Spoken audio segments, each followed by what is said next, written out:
let me quickly introduce the panelists. So first we have Dr. Norma Kenyon, who is the Vice Provost for Innovation at the University of Miami and the Chief Innovation Officer at the Miller School of Medicine at the University of Miami.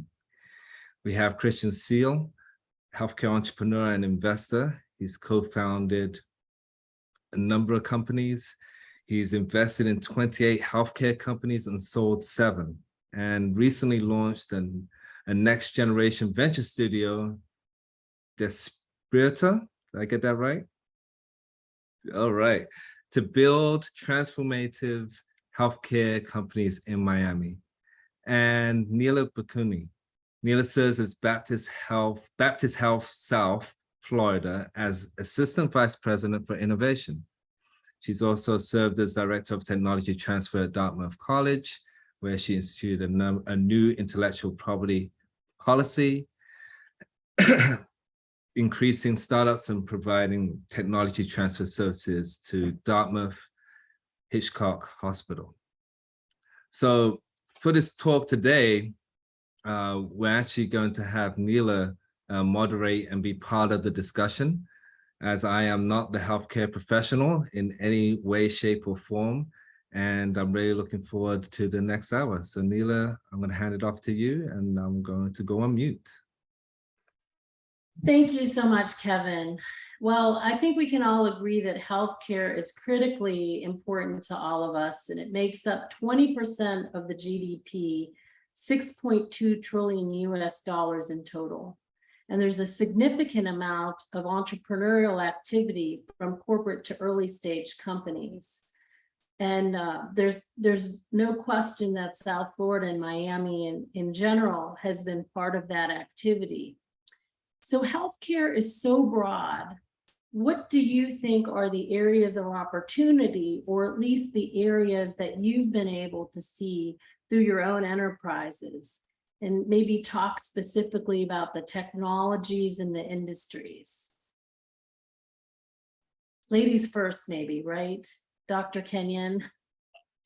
Somehow I knew you were going to say that. Well, at the University of Miami, for us, there's a great deal of research on primarily biomedical, cell therapies, novel drugs, and platforms. But I think one of the biggest emerging opportunities that I think Christian can talk about quite a bit is in digital health, health tech, different platforms that enhance delivery, analysis of care, and ways for patients to more seamlessly have access to their own information. So I see huge opportunities there. Most of our startups have been on biomedical, but more and more we're merging into that health tech space. I think, another emerging space that the university is very interested in, and I think it fits with everything happening in our world right now, is the effect of climate change and the impact on health, and different ways of looking at that. So that's something we see also emerging. You wanted me to give some specific examples, Nila, or do you want to? Sure, that would be fantastic, because there's so much exciting things happening in Miami. Okay. So, specifically at UM, I think we have a company, as an example of one of our therapeutic type of companies. We have a group that developed a specific agent, a biological for inflammation that's very unique, and it has many applications. That company is called Zayversa, and they're looking at inflammation in both neurological conditions, kidney disease, and they just announced recently that they're working on going public. So that came out of multiple departments at the institution. That's just one example, but we also have, for example, Heru, which has developed glasses based on AI.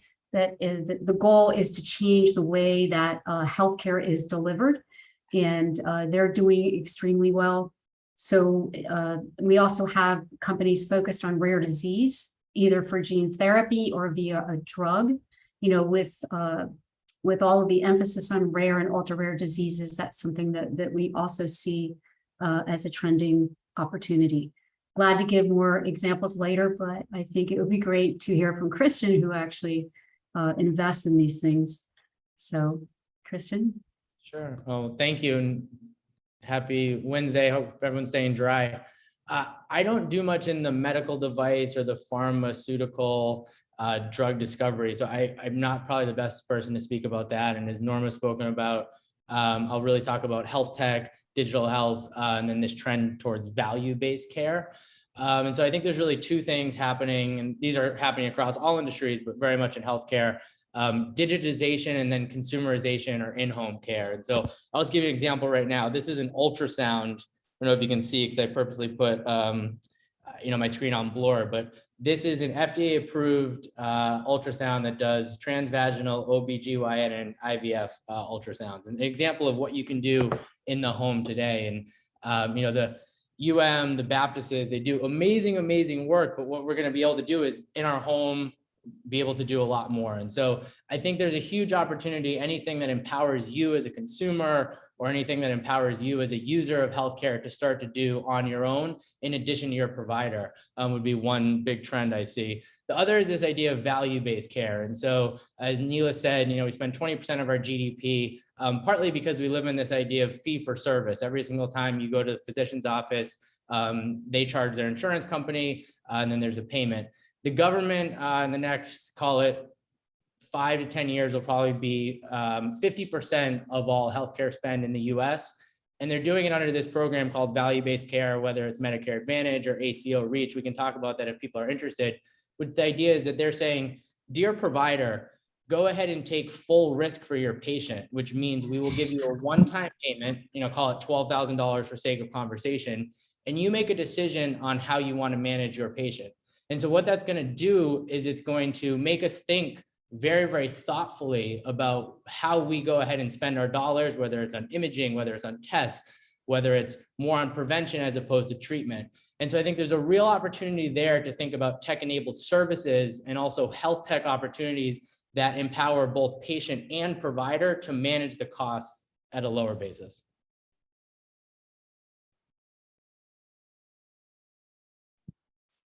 Thanks, Christian. I think before, I talk about the areas of healthcare, I think you should know, for those of you who don't know Baptist Health South Florida, it's a community hospital.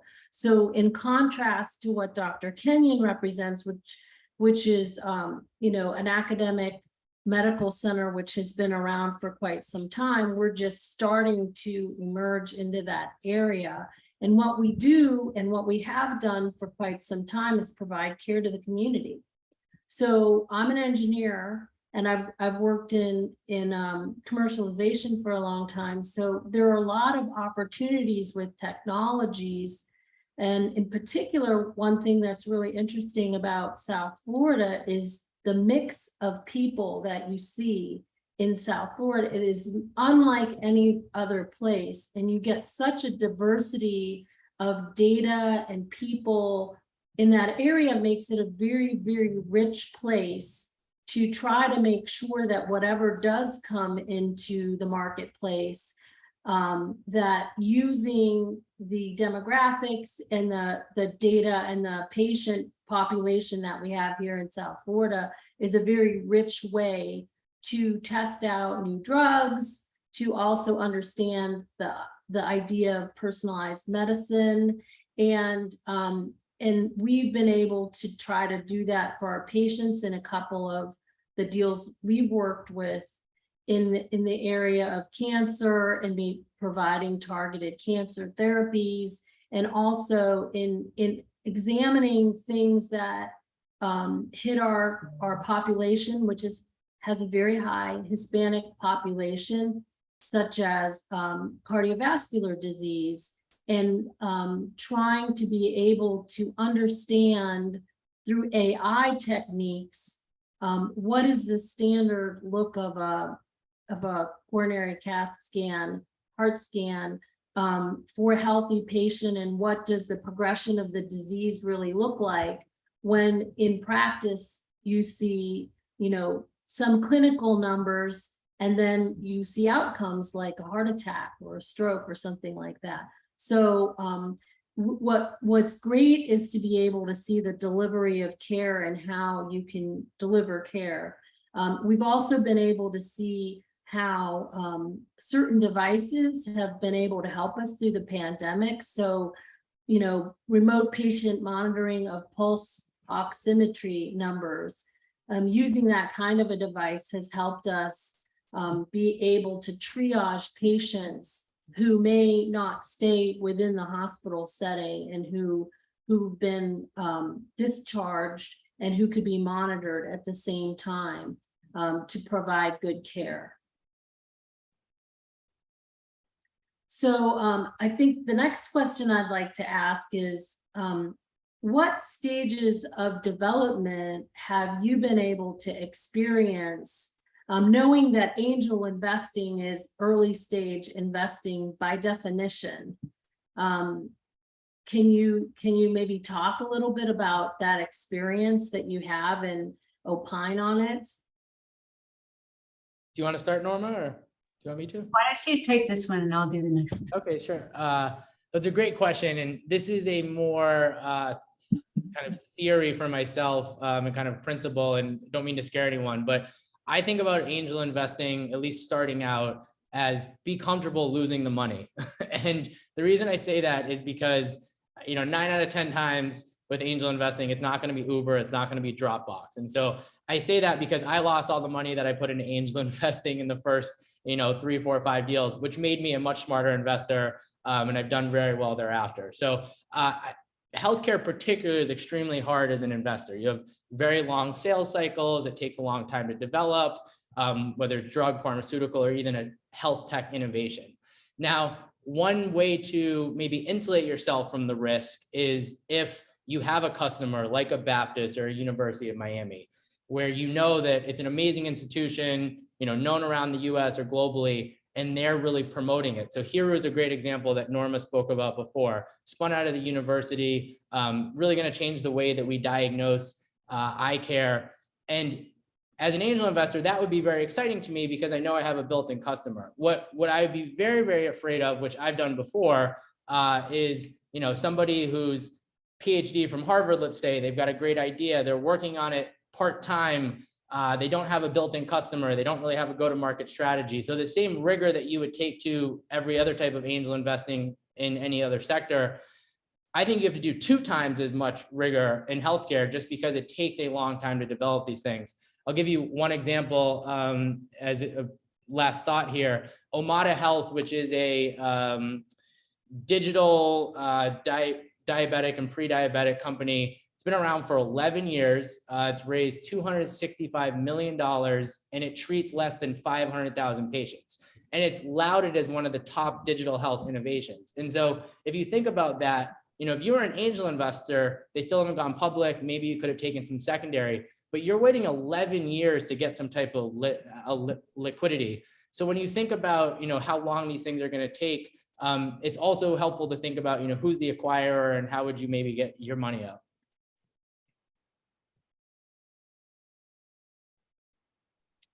So, you know, some of the comments you make, Christian, bring up some good points. You know, for many years, a lot of our, especially the drug discovery and often the device, the research is very early stage.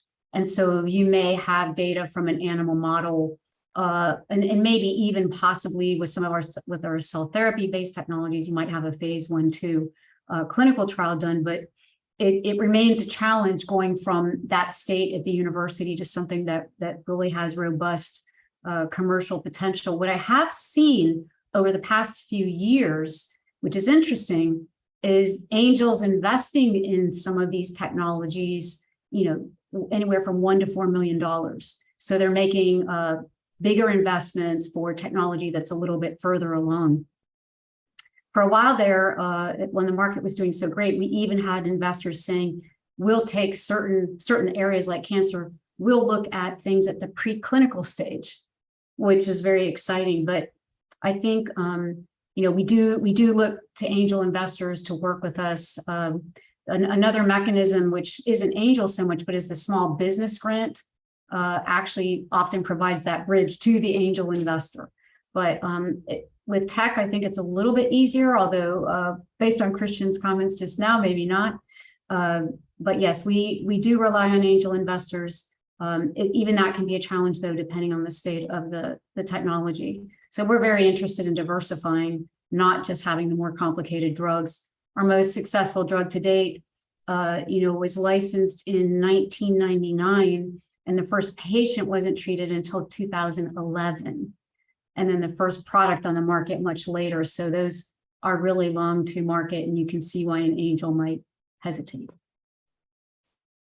That's a great point, Dr. Kenyon, because I think that was one of the things I was thinking about was the timeframes and the amount of money, the regulatory process going through the FDA in the US and other places throughout the world, which may be very different from country to country.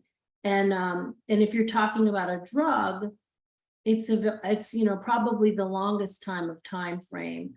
In comparison to a medical device, it depends if there's a comparable product that's currently approved on the market. And that can take maybe a middle kind of time. And then the latest is more about the digital type of solution. But what we're finding is even AI is something that has to be FDA approved in cases too. So it's not so straightforward. And whereas you would think something that would be digital would be very, very quick to market, it sometimes in healthcare, because patients are treated, can take longer. I think that's the hardest part for a university working in this space, is that recognizing that it's an emerging trend, but actually the mechanisms to move forward aren't necessarily well defined. I remember working part-time at the FDA when nanoparticles and nanotherapies were first coming out, and they tried to figure out, what are the regulations going to be. So I feel that a lot of these emerging trends, we're still trying to wrap our arms around it and figure out exactly how we can engage with some of the novel work that's going on. Christian, I don't know if you see the same thing or how you view that. Yeah, and I think you both bring up a really good point that these cycles for either medical device, depending on if it has a antecedent or pharma, are very different than healthcare tech-enabled services. And so there are some very quick things that could get to market. An example is a new type of care delivery that brings EMTs to the home backed by telehealth. That is something where an entrepreneur creates a provider group, they contract with Baptist or University of Miami, they get to market really quickly, and they use the same tactics of growth hacking and what other industries have used. And so I don't want to paint all of healthcare as it's going to take 11 years like Omada to get to 500,000 patients and find some type of liquidity. Digital health has been extremely hot, but it's many times these kind of 2mm shifts in the way that care is delivered, either from a service standpoint or a tech standpoint. And as Nila astutely pointed out, AI even, and I think it will transform and is transforming medicine. That is also a long sales cycle a long path to market, because if you're going to tell someone that AI can diagnose lung cancer as well as, someone that's trained for 20 years, the bar is very, very high. Well, Christian, how about adoption of AI, right? Who's going to use an AI diagnosis, right? Is it going to be the doctor who's going to use it? Is it going to be something you do at Walmart? So like what exactly and where is it going to be delivered? And then what's the adoption going to be for something like that? I mean, I think it's complex when you really put it into practice, right? I think we've seen that in, IBM Watson, billion plus invested, and unfortunately it's not here. I hope that we get to the day where there's IBM Watsons of the world, because I think it will help clinicians operate at the top of their license. And there's some really interesting AI that's coming out for coding and medical records summarization. And so you take some of the administrative part off of the clinician, you allow them to operate at the top of their license. And so when we talk about AI, those type of things, I think will get to market much quicker, where they'll decrease the administrative workload. But for the clinical diagnoses, I completely agree with you.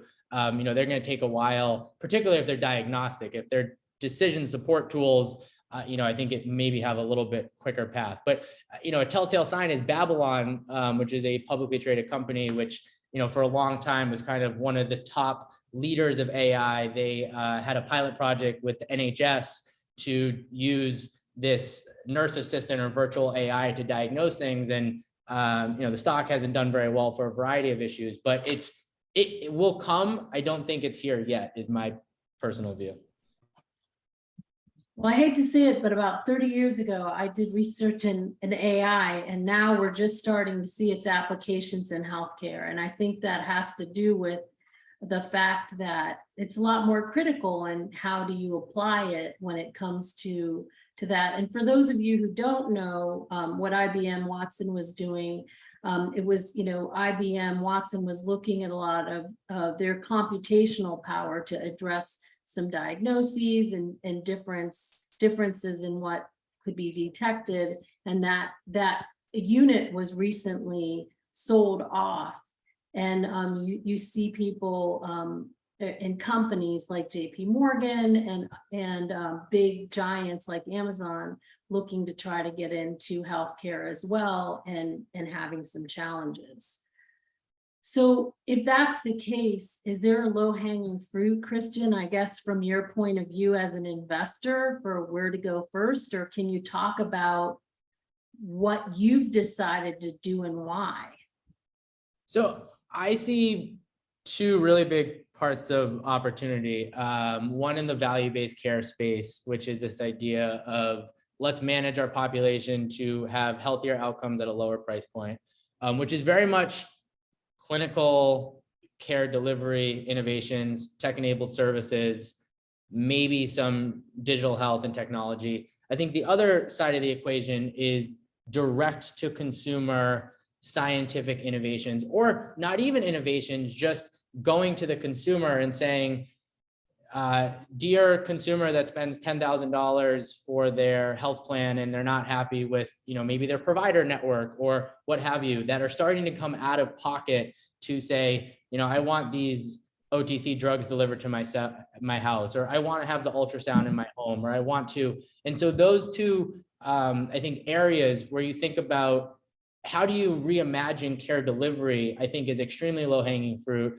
And I think anything that is in telehealth has been, very much spoken about for a long time, but virtual care, and I think that runs a spectrum from everything from expectant mothers to, potentially even hospice care. If you talk about the care continuum, those are really low hanging fruits, and there's good exits in the market to already kind of show that thesis will, I think, work and continue to work. That's really interesting. We talk about low-hanging fruit, and then I think about the moonshot, like, why shouldn't we be really eradicating cancer if there's a way to do it? And when I look at places and what you've talked about with the effect of climate change on healthcare and health in general, I think of places in the work that you're doing, Dr. Kenyon, in really solving the big problems and really being able to do that. And I imagine that, you set course on some of that strategy within the system, and how you actually look at those problems and which ones to solve as you go forward over the horizon and look at a much longer time horizon. Yeah, so that is something that we talk about a lot. For many universities, you're basically taking what people disclose to you, what your researchers, their ideas they disclose to you, and then seeing if there's an unmet need and trying to match them up. We are definitely adopting a broader policy in emerging areas of what are the unmet needs, and how do we as an institution work, interdisciplinary, cross-disciplinary to solve these problems. And really the most that I could say about that, I think that there are processes that I know Christian's very familiar with, that as people are doing research, putting people with business expertise and knowledge of what's actually in the market and what the competition is, to think about their research in a different way. So that's one of our challenges and our biggest opportunities. So if I have someone say, well, I produced this liquid and it's 1 ml and I can cure a mouse of something, I say, well, that's great, but how are we going to scale that up to a human? So We are actively working on strategies in the climate and health space and other areas. I think health tech is a big one. How do we better address the unmet needs? But, I have a question kind of back to both of you. That Nila, you talked about adoption. And so one of the biggest challenges I've seen on emerging technologies and novel ideas, especially in terms of point of care and consumer-based health at home, pre-pandemic, when I would have meetings with business people and investors, if we had something that was point of care, because that's something we're very interested in as well, or, in the home, the answer I always got was that won't be adopted. Doctors are used to doing this in their office. I do think the pandemic has kind of induced a pivot to more delivery of care at home.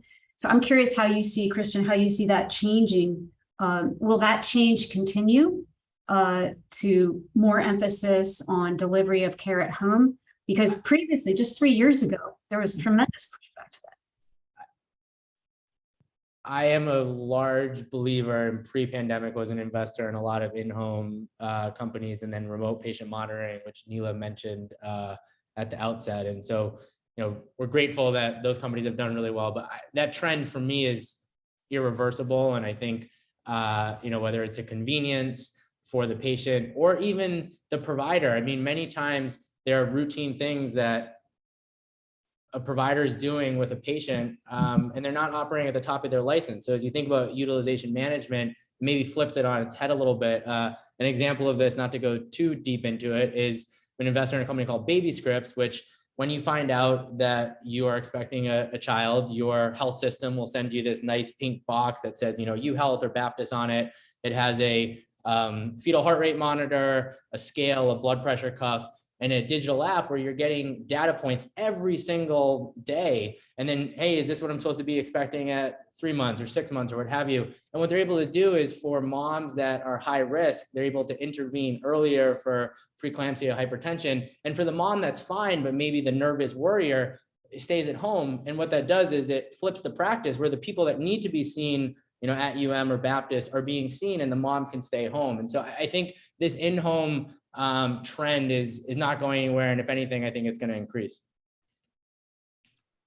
Dr. Kenyon, it's interesting. Whenever we project, because we'll get startups that have this idea of a technology or some solution that could be used in the hospital setting, what we do is we go and we try to find a subject matter expert, a clinician who's willing to take on that project.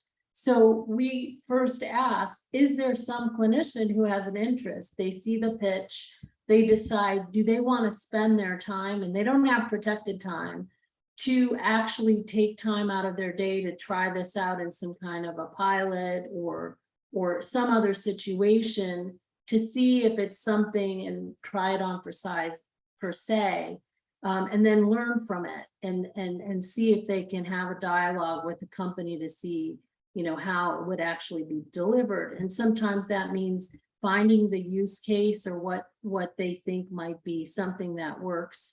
And it probably depends on the perspective of the clinician who is actually providing that feedback. So that's a pretty important part of what we're seeing in terms of putting it into practice when we're bringing in new technologies. Yes, I agree with that. We don't do that with every disclosure, but we do have a Center for Translational Research where we try to identify that research that has the most commercial potential and put regulatory and business development care around them. But the project can't even be considered unless there's a clinician who's willing to engage and really address what the unmet need is and how this is better. So I agree, that's a very important part of it. Well, some people say that you can learn more from your mistakes than you can from your successes. And can you think of any mistakes that you've observed in your own experience or in the technology and coming to fruition that should be considered by some of these investors? I'm happy to start. I have a plethora. So I mentioned it briefly, but my first few angel investments were in life sciences, which I did not understand, with founders who were friends Problem number 2, that weren't doing it full time. Problem number 3. So I learned very quickly, don't invest in things you don't know. Don't invest in your friends that aren't doing it full time, and don't invest people that are doing it full time. So once I learned those lessons, I made some other mistakes. One of the mistakes was do not, at least for me, do not follow other funds that, and I'll just use some names, that have billions of dollars of balance sheet and are throwing $10 million at something because it's an option call if it becomes Uber. And I won't use the name of the company, but top tier funds are investing Series A, Series B, Series C. And I didn't think for myself about what the asset was that we were investing in. So we were investing in 13,000 Higgy stations, which if you've been to Publix, you may have seen, that do telehealth and a variety of other things. And this was pre-pandemic. And I said, wow, that fund's going in, so it must be a great investment. And it's one of the first times that I followed other people as opposed to have conviction of my own thesis and kind of what I was following, and just something, the price wasn't right. I didn't really get it. I don't like hardware, but I was like, they're doing it, so I'm going to do it. And what I learned from that is somebody with $1 billion under management can pay $10 million to have the option to invest in the next Uber, Airbnb, et cetera. Me as not an angel investor, but I'm a seed and Series A investor with a smaller pool of capital, I don't have that luxury. And as an angel investor, my assumption is, that's a similar, you're closer to me than you are the $1 billion of AUM. And so being thoughtful about making your own decisions as opposed to following somebody blindly into a deal has been a big learning for me.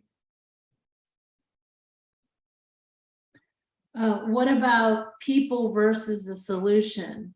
Is that ever something that you think about? Do you have the right people with the wrong solution, or the right solution with the wrong people? That's definitely.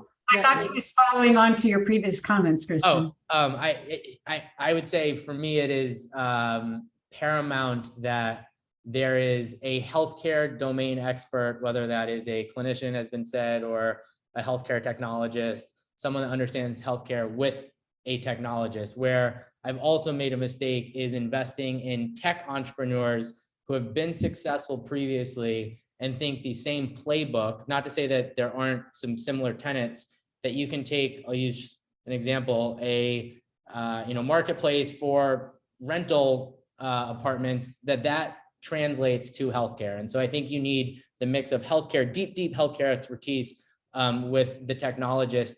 And for me, I would much rather have a team with a C product than a C team with an A product any day.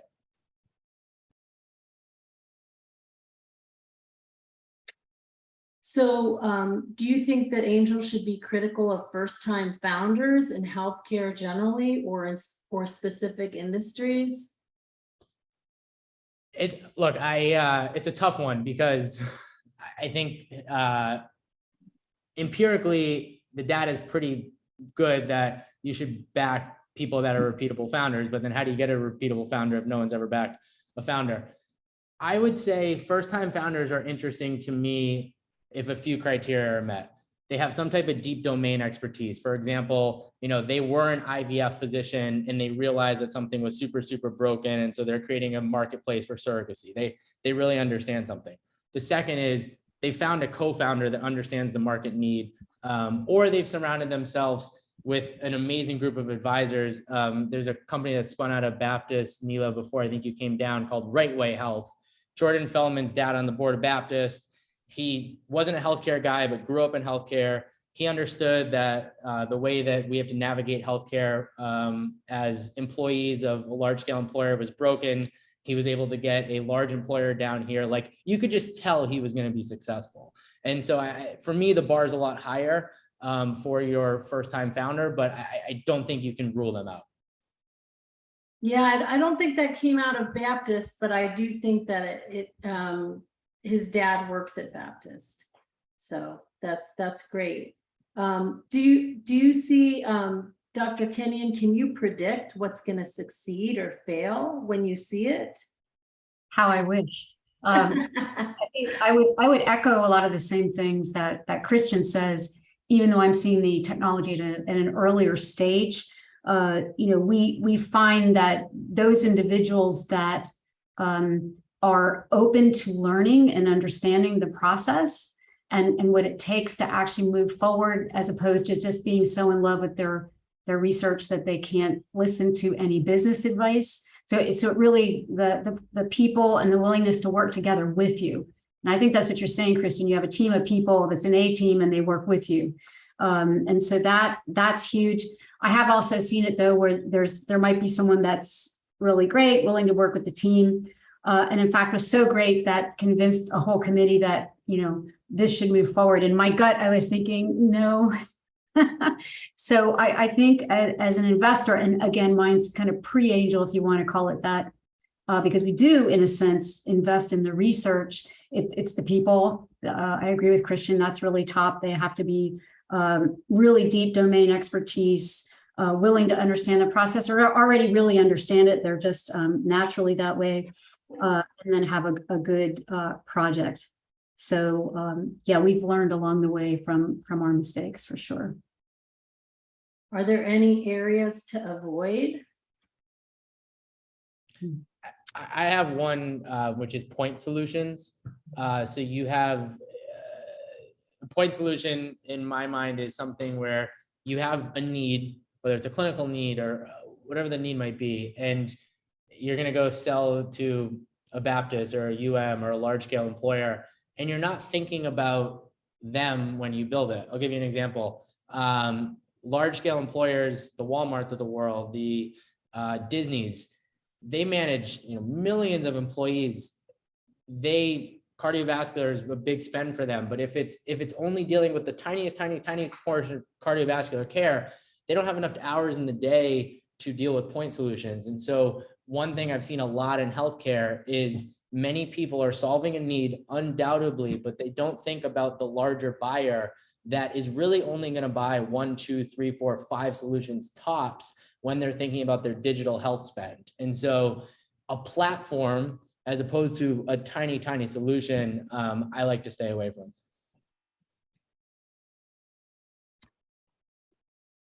I think healthcare and investing is personal, right? And I think you have to have your eyes wide open. And I think you have to say, is it all about ROI, or is it about chipping away at solving a problem?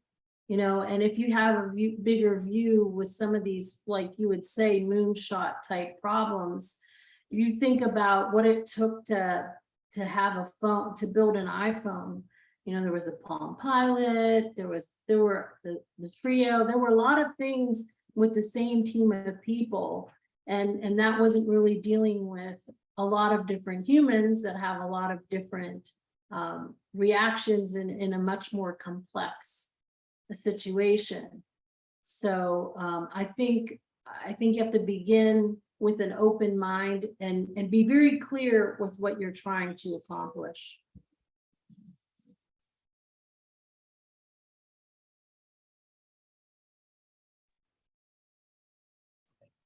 I know there's a few questions here too. I don't know if we'll do that at the end or. We're approaching that a little bit. Kevin, did you want to come back on? I'm here.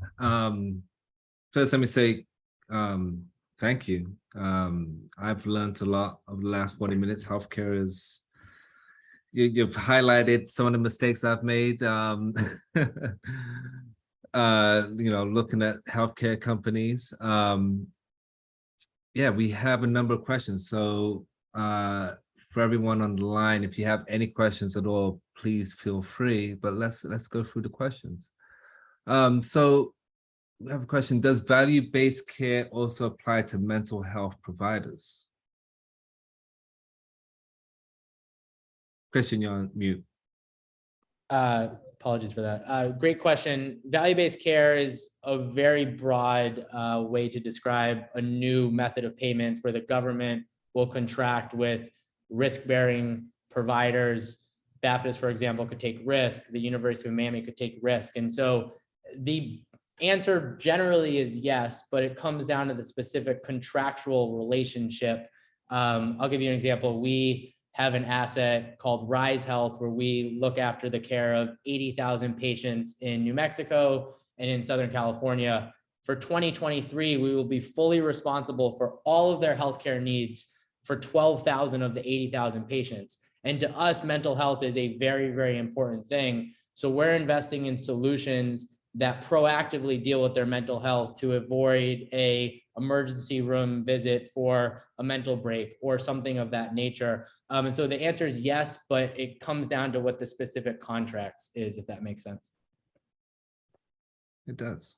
I think I can think about it in the sense of it's one thing, because mental health is such a broad topic. Are you using something that's helping you with your stress? That's healthy. That has to do with health and can have impact. And then, you know, it can run the gamut because you're seeing a lot of digital solutions in this space at this point. And also in the healthcare setting, you're trying to deal with physician and clinician burnout and really a shortfall of clinical people in trying to hire more nurses and being able to staff things accordingly. So I think that there's a need in the mental health space, whether or not it's considered in that equation of value-based care is probably another question, but it's a real need in the marketplace and in healthcare today, no question. Okay. So what kind of check sizes are to be expected at the pre-CC stages for the angel out there?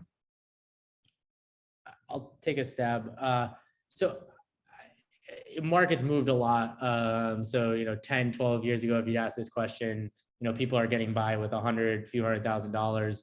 Now you're seeing pre-seed rounds get done at $2, $3, $4 million. I think Nila had a great point. Healthcare investing is personal. I think healthcare is personal. If you can find something that you feel super, super passionate about and you love the entrepreneur and you love what they're doing, you should advocate for yourself to put in a $5,000, a $10,000, a $25,000 check.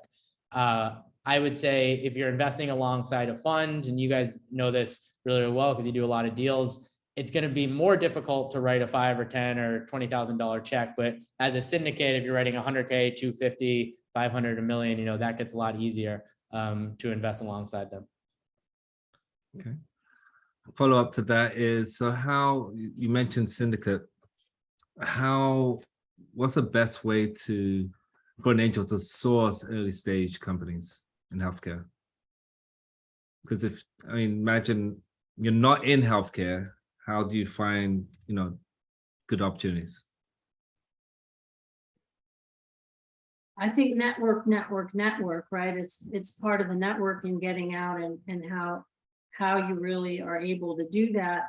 What's interesting is we're starting to see some very interesting financial models where individuals are aggregating their investments together in financial entities that can invest in one big clump. And that's happening with some of these angel groups and how they're able to, I think, even have $100 investment, but by pooling in all the money together through these financial vehicles, they can add more. And then you can have some of the larger investments, like Dr. Kenyon said. And when I was in Texas, I saw some companies being funded to the tune of 70 million from one particular family. So it's really pretty broad. I think the other way to source is, one thing that we all have in common is we have healthcare needs. And so where you or your family have had issues, and then start to look for solutions, because the one thing I found is most people get into healthcare entrepreneurship because they've had something happen to them, or a friend or a family member or a parent. And so if you can think about your own experience and, hey, this itch isn't being solved, and go out and find someone, I think that's in some ways it may be easier to source for healthcare than it is for other industries. Yeah, and for Black Angels Miami, we've had a number of healthcare companies present, and syndicating or creating a special purpose vehicle and pooling money together so we can invest in that company is something we definitely do. Not quite at the $100 level, but for as low as 5,000, you can be part of a syndicate and invest in company. We've done that a number of times. I have a question, and Christian, you talked to the time frame, and it surprised me that the time frame for investing in healthcare companies is generally longer. How is that? Is there a way to mitigate that, or is that just part of the course of investing in healthcare? When you mention like 11 years, when typically it could be half that. Well, ideally half that for most other companies. Well, and you think about healthcare payment, it's oligopic in many ways. You have a national healthcare system, CMS, which pays for Medicaid and Medicare and dual eligibles that set the rates.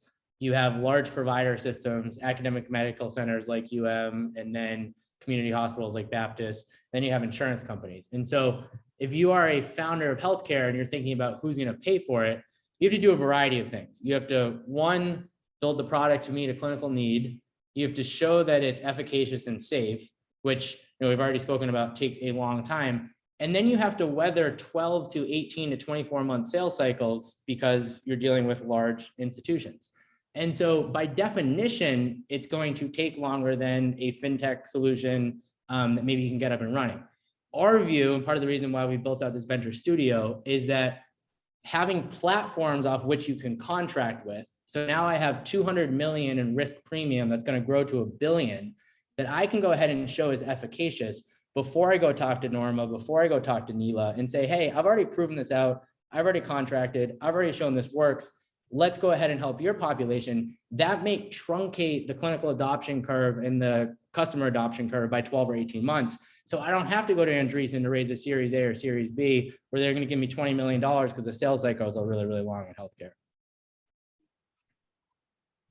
Kevin, I think that depends on what it actually is. If you're talking about a drug, you're talking about a much longer time. And so if you want something that's going to have a shorter time frame, you really are looking at this digital type solution or something that's more closer to fruition, that maybe doesn't have the clinical need to do FDA trials or anything like that. And it depends, because there's some companies that are doing FDA trials just to show its validity, in things like nutraceuticals. So I think that you can choose the type of technology or the type of company and the time frame that their plan, and then double that because it always takes longer than you think.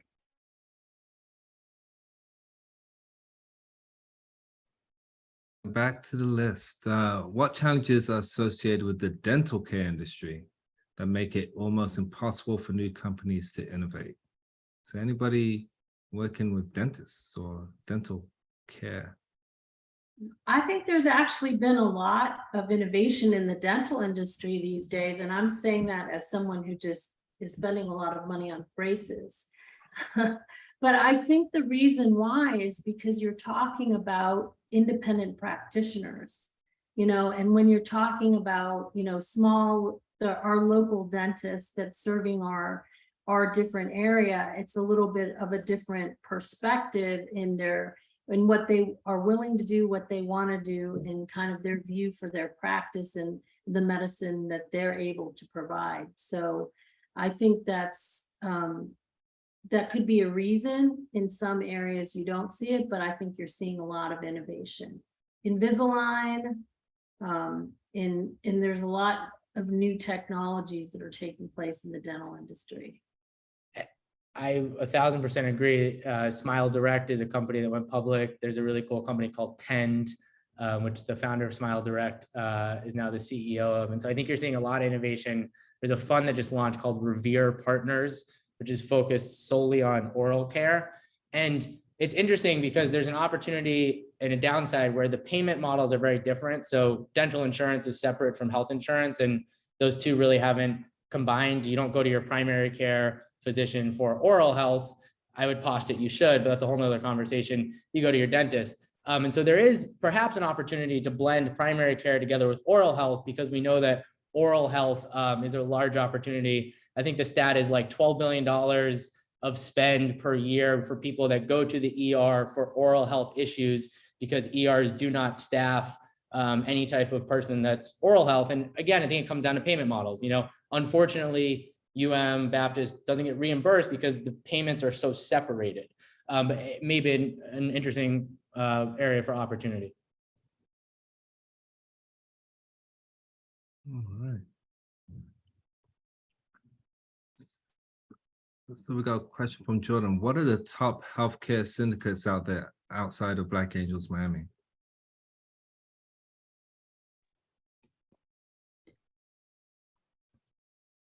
There's a group called Health Equity Angels that just launched down here. Former Accenture digital health consultant that's starting to do a lot of deals. And then, it depends on the size of check, and I could rattle off a variety of others, but, I'm happy maybe to send a list to, Baron and Kevin to send around if helpful. Yeah. And Malcolm, we will be getting more deals through Black Angels. And I'll just take a shameless plug right now. We're going to have a pitch night coming up in a couple of weeks. Next question, how do mental health care professionals go about engaging with angels for your programs?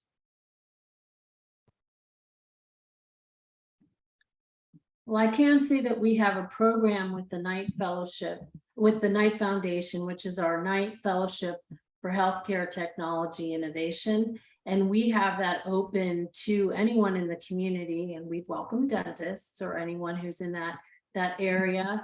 And we talk about the use case and the need, like Dr. Kenyon said, and modeling some after Stanford Biodesign in healthcare. And we welcome people who would like to apply for that program, which usually starts in June through the summer. And we're kicking off our second class this Friday. So the application time is in the summertime. And then we look forward to starting in the fall, just like most academic programs. All right. So I hear a lot, and it's spoken a lot widely, that South Florida is pretty prolific for healthcare in general, as far as its institutions, hospitals, and how prolific is the startup space here in healthcare for South Florida? Are we? I know there's a lot of energy. I know we're very positive, but compared to other parts of the country, how strong are we? So I get asked that question all the time. Christian may be able to speak better about the Miami area in general. At UM, that's a big focus of ours. We average about 4 healthcare startups per year. But it is tougher because a lot of it is actually, it's more biomedical than healthcare. So I think it kind of depends on how you define healthcare. Is it delivery of healthcare? Christian, you were talking about this before. But I think it's not, like you said, it's not as strong as in Boston and other areas that are very robust. I think that Nila and I and Christian would all like to change that. But well, Christian, Boston, right? Boston has been around for 50 years in this area, right? And so we've really been hunkering down and focusing on that in the recent years. So just give us a little bit of time, right? And I would just add one thing I think we can win on is culturally competent care. So in healthcare, and there's some regulations that have come out, I think this year for health plans, if you have 5% of your health plan that self-identifies with a certain language, ethnic group, or race, you have to have culturally competent care. And so Nila made the point about Miami being this amazing petri dish. And, I always call it the city of 2050. We look a lot like what the US will look like in 20 or 30 years. And so I think there's two opportunities. One, to be leaders in culturally competent care. But then two, if I'm a healthcare startup coming from Israel, or I'm a healthcare startup coming from the Bay Area, I want to go to Harvard, I want to go to UCSF, I want to go to these amazing institutions. Why not come here to South Florida, where we have arguably more interesting patient data? Prove yourself out at Baptist, prove yourself out at the University of Miami, and then go to those other institutions. And so I think we've created some amazing building blocks, and I think it's just more educating people on how important this healthcare market is. I'll give you one interesting example. Todd Park, who was the CTO of the US under President Obama, launched his Medicare Advantage plan that Andreessen put a ton of money into, called Devoted Health, here first and foremost, because he said this is the most interesting healthcare market. I wanted to get it on video and put it all everywhere, but like we have a really interesting asset here that I think we can do a lot with. That's amazing, and I agree. And I think that's an amazing way to end the talk. It's been amazingly informative. I really appreciate everyone sharing their knowledge. Christian, I hope that you'll share, the next company you're looking to invest, you'll share it with us. Of course. And any healthcare companies that are in the portfolio that reach out to us, I'll absolutely share with you. So really quickly, Black Angels Miami, we are a membership-based angel investment group, where the angels put in the capital to invest in companies. There's no expectation of investing. So if you join us, you don't have to invest. When the next healthcare company inspires you, you can get in a syndicate for a lower amount of money. So if you're interested, you can reach out to me, Kevin at BlackAngelsTALK or through our website. And then you have our pitch night coming up, and you'll hear about it. If you're on here, you'll get in our emails. And we're going to have a social event at Art Basel this year. So really looking forward to getting everyone together. Everyone here is invited, by the way. And I invite you to subscribe to the website if you're not getting our emails. So, please follow us on social. And I think I got it in by 6 o'clock. So again, thank you, everyone. And if you got rain and wind, or if you're in the way of Ian, please take care. And I hope everyone has an amazing evening. Thank you all.